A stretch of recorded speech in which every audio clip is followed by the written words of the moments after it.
Welcome to the Den of Tools. Howdy ho, guys and gals, it's Red, your friendly neighborhood tool bear, back again here in the old Den of Tools. And today we're here to talk about Shop-Vac. Yeah, I know last year we talked about them dying off. They closed their doors middle of the night, laid off 400 plus workers and said, sorry, we're out of business. Well, guess what? We found out recently that Great Star has purchased them. Now, Great Star is, yes, it's a Chinese-based company, but they own brands like Arrow, Pony Jorgensen clamps, Goldblatt masonry tools, a lot of handheld tools kind of stuff. We found out recently that Great Star had acquired them. They're from Hangzhou, China, I'm sorry. But they have a U.S. branch based in, I think, North Carolina. Gary Duboff is the president of the American, version of it, branch of it. He said they're thrilled to add another iconic American brand to Great Star's portfolio of brands, particularly one that gives us the opportunity, now get this, to bring manufacturing and jobs back to the U.S. Great Star plans to reestablish and expand Shop-Vac's industry leadership built on best-in-class innovation, featuring value and manufacturing abilities, utilizing a mix of both Asian and U.S.-based manufacturing.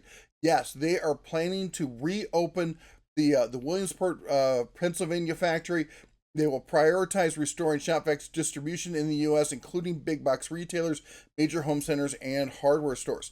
Now, to be clear, Shop-Vac, by the time that they shut down, they were not an entirely U.S. company. They had manufacturing in U.S., but they also had manufacturing in China and in Vietnam.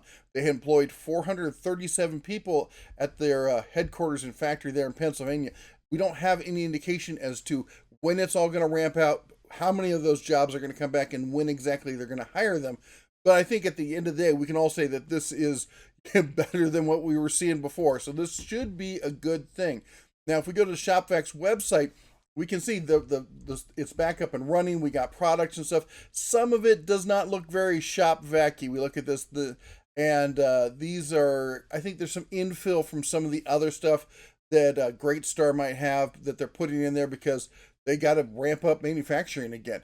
In fact, they do say that they're going to show up at Lowe's. They're at Ace, they're at Acme, they're at a bunch of other places. We got Menards and other things. They say they're going to be at Lowe's. The question is, though, if I go to Lowe's and I say pick up in store, there's only one item listed. Now, if we look at, everything, there's several items, but again, we see some not very Shop-Vac-y looking things here. But that said, I bet there's a lot of inventory still out there. Hopefully Lowe's will let them back in the door, but maybe not, because Lowe's, remember, they've got a now close personal relationship with Shervon. Shervon's making Ego for them. They make the Cobalt tools for them. They make the Skilled tools for them. And now they have the new Flex tools. And guess what? Flex does make wet dry vacs. Now, granted, they're a bit pricier, at least the ones sold in the U.S., but they do have some that they sell overseas that are more in that Shop-Vac kind of price range. Now, there's a bit of drama that kind of goes into this. It's kind of funny. It doesn't really relate to this so much as it relates to Great Star themselves. So I was having a chat with Audubon Dan. If you don't know who he is, you got to go over and check out his channel and his Instagram. He's got a ton of great content.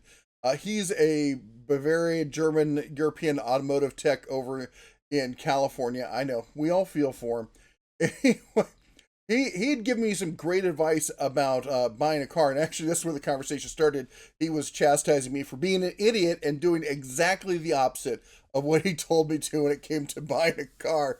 I reached out to him like, hey, what do you think of the bigger BMWs? And he's like, no, just no. And I'm an idiot, and I saw something shiny and went, oh, shiny. Yeah, I did it. Anyway, it's not a daily driver. Hopefully, by the time I turn around and flip it, it won't have completely broken down on me. But anyway, we were actually having a talk about GearDrive. Now, GearDrive, if you were part of the Sunday night live stream, remember every Sunday we do a live stream. So be sure to check that out if you can. And we were discussing like this whole thing going on with them. I mean, if you think about it, GearDrive is a company that came up out of nowhere, started selling hand tools through Amazon. One of the biggest selling things is ratcheting wrenches.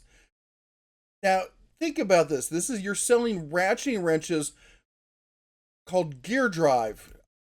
You think Gear Wrench is going to have an issue with this? As far as, it may not patent, this is intellectual property, trademark kind of stuff. And their GearDrive was like, no, it'll be great. No, yeah. In fact, I even told them when they launched, I'm like, you're gonna get sued. And apparently, the story is that we don't have any facts on this, but the story was they got a cease and desist saying you need to stop that.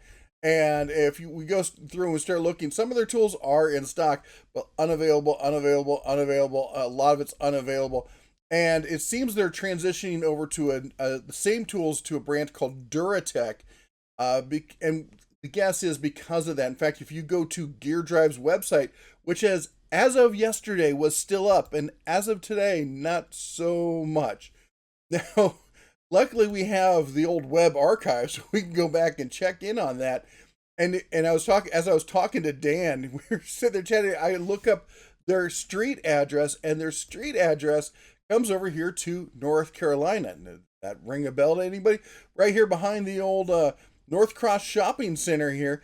And we zoom in, they're right down here, right down the street from Newell Rubbermaid. These people they keep showing up everywhere. It's weird.